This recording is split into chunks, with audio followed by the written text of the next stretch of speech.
امروز 22 اکتبر. پگودا вообще плохо. شمال جود خنک. با فکر خودم که به آخر ماه برف گیزاله میزنه اینجا دیگه. هوا را قهرش میکنه. برف میزنه اینجا. چه خیلی که امروز صبح تا دادن چی گفتن دیگه همون شب در خونه سایه دیگه خیلی اومدم مول رای میکردن. اگه من نمی اومدم من دم گرفتم. من مول نداشته باشم اخی دم گرفتم. این هوا را بیا موجود محکم پوگیزه دمی جود یا گر بیا بخراشو تمام دیگه اشتراف.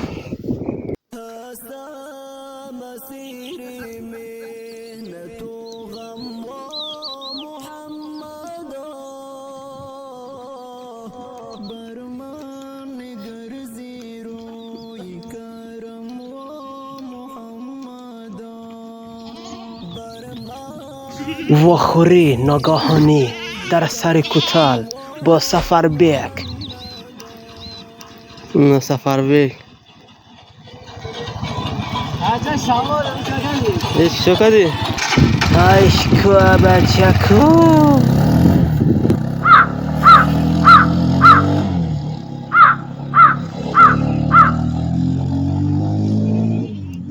توکلت به الله سفربیک تا احتیاط کن نگه که آلی بزنی حیات آلی تا ندیدی.